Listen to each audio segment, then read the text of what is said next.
Muy bien, empezamos entonces con la última parte del Credo de los Apóstoles. El tema que tenemos es la vida eterna, la vida eterna.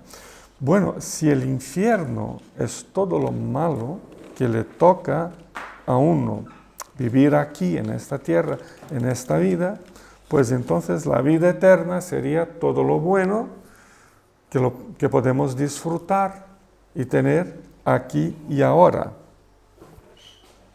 Así es como muchos piensan en nuestros días, ¿no? El infierno es todo lo malo que se puede vivir aquí. Y la vida eterna es todo lo bueno que podemos disfrutar aquí, ahora, ya, en este momento, en esta vida. O sea, que no hay vida más allá de la satisfacción de mis necesidades y de mis deseos momentáneos. Y la versión evangélica se asemeja mucho a esa idea. La versión evangélica a veces dice que no hay vida eterna más allá de las bendiciones temporales que Dios nos da. Con énfasis en la tremenda confusión actual sobre salud, ¿no? La salud perfecta y la estética, ¿no?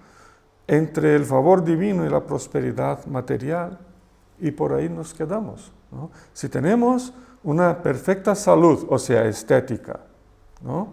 Que hoy la salud es la estética, o si tenemos el favor divino y nos hacemos cada día más ricos, pues entonces vivimos la vida eterna, aquí y ahora. Por supuesto que en medio de toda esa confusión, la dimensión eterna de la vida tras la muerte no se niega de ninguna manera. Al final es un beneficio más que le puedo sacar de mi relación con Dios, que un día, después de mi muerte, que espero que tarde algunos siglos en que pase, pues como un añadido más de los beneficios que le puedo sacar a Dios, pues Él me dejará entrar en el cielo. Sin embargo, eso de tras la muerte no nos preocupa demasiado. Nuestro foco está más bien puesto en lo temporal, en la inmediatez con que se suple mis ansias de placer, de satisfacción, de riqueza, de salud, etcétera, y etcétera. Incluso en la propia evangelización se nota esa clase de concepto. Cuando anunciamos a las personas un evangelio que le dará la felicidad aquí y ahora, el final de todos sus problemas, de todas sus dudas, de sus dolores, de sus penas, total, que el evangelio le propone una vida maravillosa, sin ningún problema. Pues la evangelización que temporaliza lo eterno, transformándolo en meros sentimientos de bienestar personal, y a Jesucristo lo transforma en una especie de manual de autoayuda, olvidándose de que, como dijo Juan en el Evangelio, capítulo 16, 33, olvidándonos de que en este mundo tendréis aflicciones, pero tened ánimo, yo he vencido al mundo. Y aún así tenemos la vida eterna, ¿no? Tratar, por tanto, sobre el tema de la vida eterna se convierte en una gran necesidad para el crecimiento espiritual de los cristianos hoy, e incluso también para la sociedad no cristiana, que carece de una perspectiva eterna que le dé sentido más pleno, más profundo para la vida presente. No es sin razón que el credo de los apóstoles concluye sus artículos de fe con una afirmación como esta. Afirma que creemos en la vida eterna, pues toda la obra de Cristo aplicada a nosotros se dirige hacia la eternidad. Echemos un vistazo, por tanto, a las enseñanzas más centrales de esa doctrina en la palabra de Dios. Primero de todo, ¿qué es vida en el contexto bíblico? ¿Qué es vida? ¿No? ¿Qué significa vida dentro del contexto de la palabra de Dios? Bueno, empecemos por lo más básico y fundamental, comprender el concepto bíblico acerca de lo que en general se conoce por la palabra vida. Por supuesto, si queremos abordar el tema general de la vida, no hay como no mencionarse el de la muerte, porque no hay una sin la otra, ¿no? Vida y muerte son naturalmente relatados en todo el contexto de la Biblia y en muchos sentidos están directamente relacionados, vinculados entre sí, conforme a los énfasis que le daban las culturas antiguas, las culturas de la época bíblica, que se vieron reflejadas en el texto de la palabra del Señor. Pero por supuesto, la fe en Dios tiene los recursos suficientes como para moldear los énfasis culturales antiguos e incluso modernos o posmodernos o lo que sea, y de esa manera darnos una visión más precisa de la vida y de la muerte conforme los planes y la obra divina a nuestro favor. Empezando por el Antiguo Testamento, de pronto nos damos cuenta de que el concepto de vida no cubre todo lo que nosotros entendemos por vida. En general, el Antiguo Testamento se refiere a la vida casi únicamente como vida orgánica y física, básicamente. Estamos en el Antiguo Testamento. O sea, que denota la vida en sus manifestaciones externas y físicamente concretas, ¿no? Por tanto, inicialmente la vida en el Antiguo Testamento se refiere, por ejemplo, primero a los días de vida de una persona, ¿no? La vida de una determinada persona son todos los días desde su nacimiento hasta su muerte. Ahí se refiere entonces a la vida de una persona. O también se puede referir a todo lo que se mueve. Todo lo que se mueve. Por ejemplo, el Salmo 69, versículo 34, dice que lo alaben los cielos, la tierra, los mares y todo lo que se mueve en ellos, o sea, toda la vida existente dentro de la naturaleza, de la creación, ¿no? El Salmo 150, en la parte final, versículo 6, que es un salmo más conocido, ¿no? Dice que lo alaben, todo lo que respira alabe al Señor. Todo lo que respira, ¿no? Todo lo que se mueve alabe al Señor. Lo que le da a la vida la necesidad de estar activo, ¿no? De que el ser que vive esté activo, que tenga hambre y sed, ¿no? Que pueda odiar y amar y que busque su propio bienestar. Entonces, eso es vida, ¿no? En tercer lugar, se puede decir que el Antiguo Testamento concebía o concibe la vida como un todo integrado, un todo armónico. Por eso, palabras como carne, alma y espíritu, esas tres palabras, o aliento, ¿no? Sería una cuarta palabra, son intercambiables entre sí. Da igual si nos referimos dentro del Antiguo Testamento a carne, a cuerpo físico, o alma, o espíritu, o aliento, ¿no? Todo eso es señal de vida, ¿no? De vida en el Antiguo Testamento. También la vida siempre se la ve como una dádiva del Señor. Eso también es una perspectiva muy clara en el Antiguo Testamento. Es una dádiva de Dios. Por eso el ser humano necesita estar en presencia de Dios para seguir viviendo. No podemos vivir si estamos alejados de Dios. O para encontrar el sentido más profundo para la vida, necesitamos estar conectados al Señor, conectados al Creador, a nuestro Dios, ¿no? Entonces ahí la idea de una vida eterna y también de una muerte eterna ya empieza a cobrar un poco de sentido ya en el Antiguo Testamento. El Salmo 27, versículo 4 nos dice: una sola cosa le pido al Señor y es lo único que persigo: habitar en la casa del Señor todos los días de mi vida, para contemplar la hermosura del Señor y recrearme en su templo. Así que, ¿qué es lo que perseguía el salmista? Pues estar conectado todo el tiempo con Dios, porque eso es lo que le llena su propia vida. En Deuteronomios encontramos el concepto de vida estrechamente vinculado al concepto de alianza. Y ese es otro dato muy, muy importante para nosotros, ¿no? Porque por la fidelidad de Dios, Israel tendrá sus días prolongados en la tierra, ¿no? Por la alianza, por la fidelidad de Dios a su alianza, a su pueblo, tendrá sus días prolongados sobre la tierra. Deuteronomio capítulo 8, versículo 3, en un contexto de advertencia al pueblo, ¿no? De alerta, se lee las siguientes palabras: no solo de pan vive el hombre, sino de todo lo que sale de la boca del Señor. ¿Qué es lo que alimenta la vida?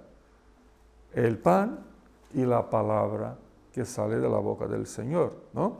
Entonces, aquí se refiere en la segunda parte de esa alianza que Dios establece, ¿no? Y al decir estas palabras en Deuteronomio, el autor Moisés le da un sentido de memorial, ¿no? Un sentido de, digamos, algo exageradamente necesario en nuestros días. Lo tenemos que tomar en consideración, lo tenemos que llevar en cuenta, que la vida es más que alimento físico. La vida es tener una plenitud de relación con el Señor, una vida plena. Para eso dependemos de poner toda nuestra confianza en el Señor, en Dios. Y eso es más fuerte, más importante que el alimento físico.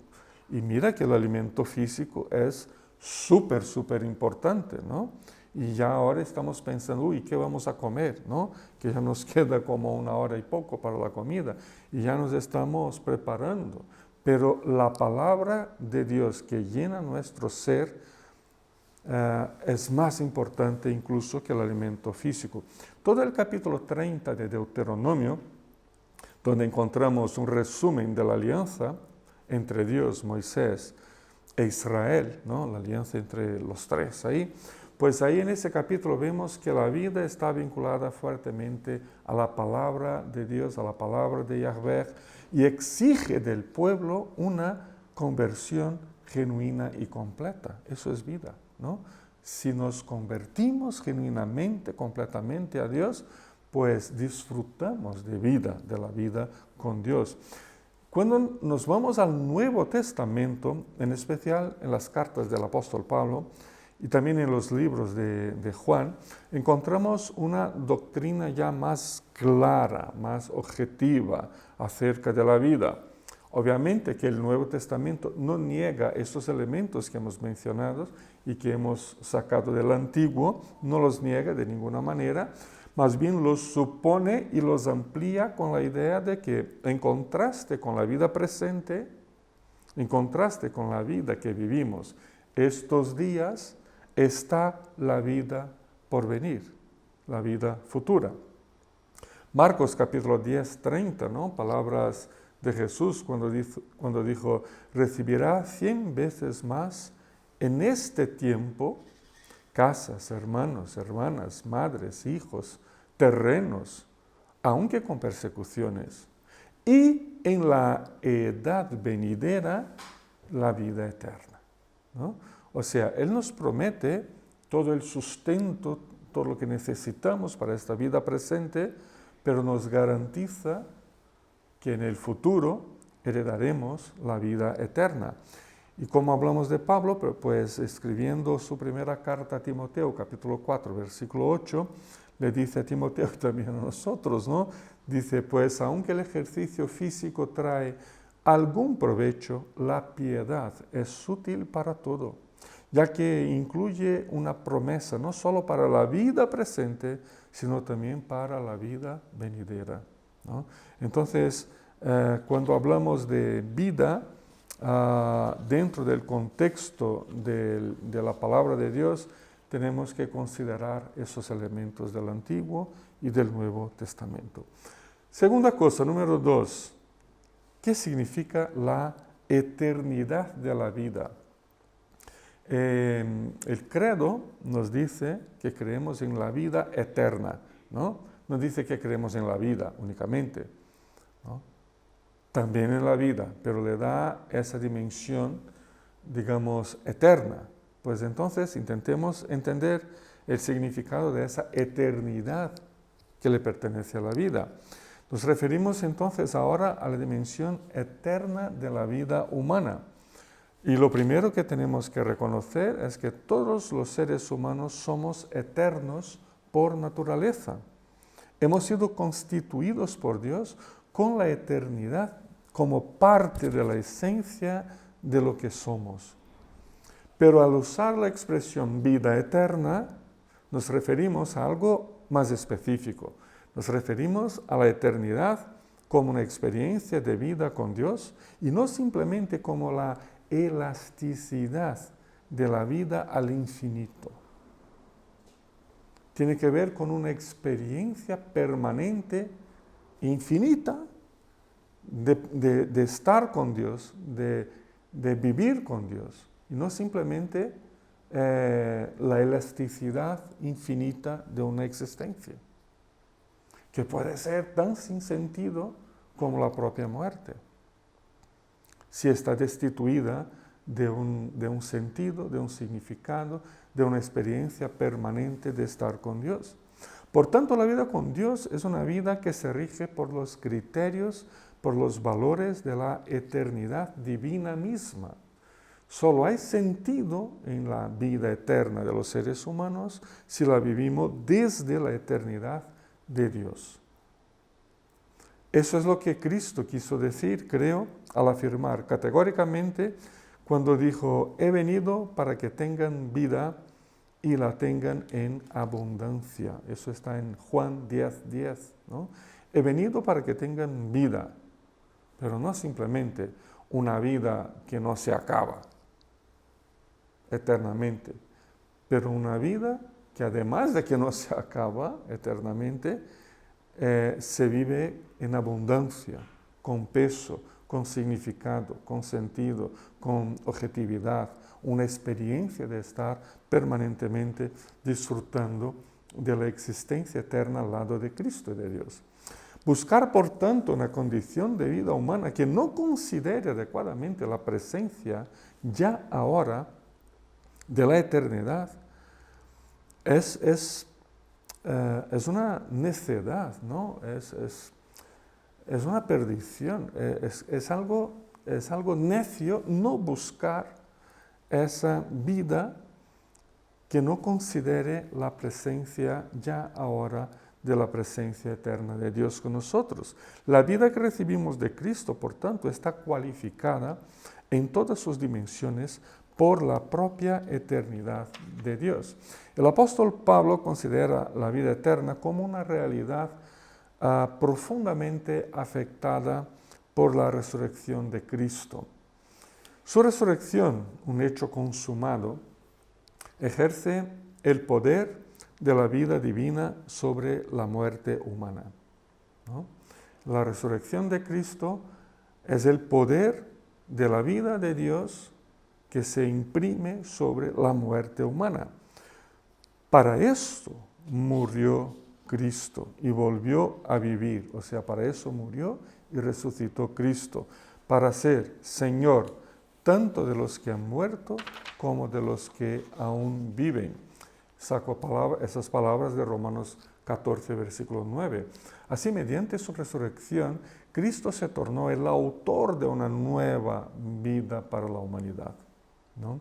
Y la nueva vida de los creyentes, la verdad, no busca escaparse de la vida humana común, ¿no? Como creyentes no buscamos escaparnos de la vida natural, común, humana, de cada día y refugiarnos en la indiferencia o en el egoísmo, sino que el cristiano, por su nueva vida eterna, infundida por la gracia de Cristo, busca servir a los demás de forma responsable y proclamadora de esa misma gracia de Cristo. En Juan, en el Evangelio, además de esos elementos que ya hemos mencionado, se puede decir o se puede añadir el hecho de que la vida tiene un claro carácter también escatológico o que mira hacia el futuro, ¿no? Escatológica es eso, ¿no? Que se proyecta hacia el futuro eterno, las últimas cosas que han de venir. Se proyecta siempre y necesariamente hacia la eternidad. Y eso se ve en la provocativa afirmación de Jesús en Juan 12, 25, cuando dice, el que se apega a su vida la pierde. Eso es muy provocativo, ¿no? Eso nos hace pensar, el que se apega a su vida la pierde. En cambio, el que aborrece su vida en este mundo la conserva para la vida eterna, ¿no? Esta vida eterna se recibe, por tanto, mediante la fe y no por privilegios que acumulamos humanamente, no por nuestras propias fuerzas y por nuestro propio valor personal. En su Evangelio y en la primera carta, el apóstol Juan pone peso y énfasis en la vida eterna, no tanto en la, digamos, en la eternidad futura, de después de la muerte, de después de la segunda venida de Cristo, pero en la eternidad vivida en este momento presente. Se trata, por tanto, de una eternidad futura que ejerce su influjo en las diferentes condiciones del cotidiano que vivimos cada uno. La eternidad invadiendo nuestro presente, dándole sentido nuevo y rescatándonos de la temporalidad definida por el pecado y por la distancia humana de Dios. Y eso entonces cambia la manera como vemos el aquí y ahora, el momento presente. Eso nos da una perspectiva nueva de lo que estamos haciendo aquí, de lo que tenemos que cumplir aquí en esta vida. Y afirma el apóstol que el que cree en el Hijo tiene. Y este es un verbo no solo en nuestro idioma, sino que también en el griego que ha sido escrito, es un verbo en el presente. Lo leo otra vez, Juan 3:36. El que cree en el Hijo tiene la vida eterna, no tendrá. Bueno, tendrá porque ya lo tiene. Si lo tengo, lo seguiré teniendo, lo tendré, ¿no? Pero es diferente si dijera, el que cree en el Hijo tendrá un día la vida. Quiere decir que un día la tendré, pero no significa que la tengo ya ahora aquí. Pero no, lo que dice el apóstol, usando las palabras de Cristo, es que la vida eterna es presente. Es aquí y ahora, ¿no? Por eso, esta es, no será, esta es la vida eterna, que te conozcan a ti, el único Dios verdadero, y a Jesucristo a quien tú has enviado. También palabras de Jesús en Juan 17, versículo 3. Así que la escatología futura, las últimas cosas, la eternidad futura, ya está en plena y perfecta realización ahora. Ya estamos metidos en ella, ya estamos comprometidos con ella. Y todo su influjo, toda su influencia ya determina mucho de lo que somos, hacemos y buscamos en esta vida. Existe, consecuentemente, una dimensión ética muy importante y muy presente en la eternidad de la vida que ya ahora la vivimos por medio de Jesucristo. O sea, si la vida eterna no es simplemente para después de la muerte, ahí también estará eternamente presente esta vida, pero si es una experiencia que ya la vivimos aquí y ahora, entonces inevitablemente hay una dimensión ética que está presente en eso. No se puede vivir la eternidad desde ahora como si nada, ¿no? Se trata de una vida recibida por fe y expresada por amor mutuo, por la alegría, por el compromiso, a veces por abrir mano de algunas cosas que tengo derecho de tener en pro del bienestar de la comunidad, ¿no? Tiene que ver con la comunión. Juan 14, 21 nos dice, ¿quién es el que me ama? Es una pregunta de Cristo. ¿Quién es el que me ama? Pues el que hace suyos mis mandamientos y los obedece. Hay una dimensión ética presente aquí. Así que conocer, meditar, guardar, obedecer, vivir, redimensionarnos, guiarnos y practicar los mandamientos de la palabra de Cristo es una genuina expresión de amor y de gratitud a Dios por la eternidad de la vida que vivimos de ahora en adelante y eternamente. Además, 1 de Juan 3:18, no amemos de palabras ni de labios para afuera, sino con hechos y de verdad. Así podemos afirmar que la vida eterna que recibimos hoy, por medio de Cristo, por medio de la gracia de Cristo, aunque en el momento presente sigamos aún bajo sufrimientos, persecuciones, luchando con nuestra propia índole pecaminosa, ¿no? Aún así eso nos permite compartir y repartir vida con todos los demás, con nuestros hermanos de fe y también con los que aún carecen conocer el Evangelio de Cristo. Y esta es la misión eterna que recibimos de Cristo y que nos torna copartícipes de su propia misión redentora y de su propia eternidad. Pero una última y rápida pregunta, número 3. ¿Y el porvenir? ¿Y la eternidad de la vida eterna? ¿Y el porvenir? Sin duda nos quedaríamos cortos si no habláramos de la vida eterna como también una bendita esperanza futura, ¿no? Una esperanza para el más allá, el después de nuestra muerte física.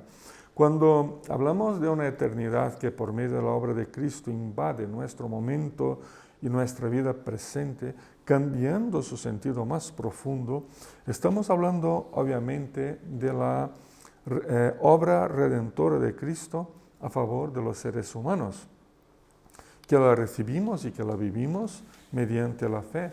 Por supuesto, esta salvación y esta vida que ya la tenemos en nosotros ahora se proyecta hacia el futuro más allá del sepulcro y se extiende eternamente como parte final y absolutamente plena de esa salvación. Por lo tanto, si hablamos de la eternidad en la vida presente, por supuesto que también hablamos de la eternidad en el porvenir. Este es seguramente el aspecto que más se destaca en la afirmación del credo de los apóstoles, ¿no? Creo que cuando se escribió este credo, hace ya siglos, lo que más importante tenían en mente era expresar su fe y su confianza en ese aspecto escatológico de la vida en el porvenir, ¿no? Cuando afirmaron y seguimos afirmando que creemos en la vida eterna, pues la verdad es que esa expresión en el credo ocupa un lugar luego después de la declaración nuestra de creencia en la resurrección física de todos nosotros. Sí, dice el credo que creo en la resurrección del cuerpo y en la vida eterna.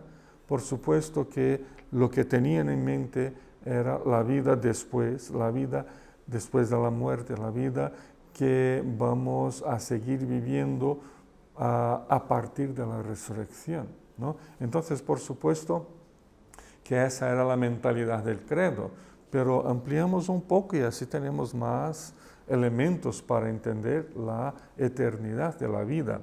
La idea es claramente que la vida eterna se asumirá en su plenitud por medio del evento de nuestra resurrección en el día final, cuando de la segunda venida de Cristo y de la instauración del juicio final. Lo que sigue inmediatamente a la segunda venida de Cristo, lo que sigue inmediatamente a nuestra resurrección y al juicio final, es lo que denominamos la vida eterna. Eso es lo que seguirá después de estos eventos finales. En ese sentido, la vida eterna es el destino final de todos los que creemos genuinamente en Jesucristo y que desde ahora ya vivimos esa misma eternidad, ¿no?, en nuestro momento presente. La gran esperanza de todos los cristianos es la vida eterna. Por ella resucitaremos por el poder de Dios.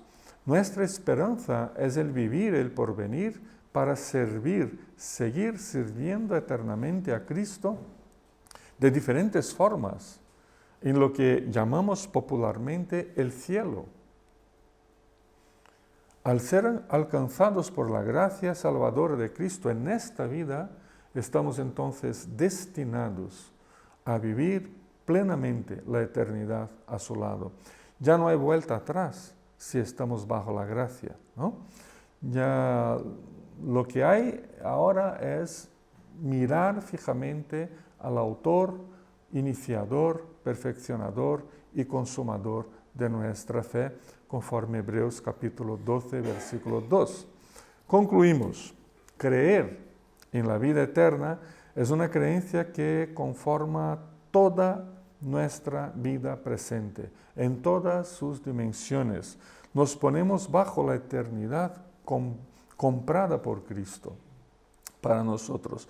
Nos ponemos bajo esa eternidad y aplicada sobre nosotros. Cristo la compró, Cristo la aplica irresistible e infaliblemente en nuestras vidas.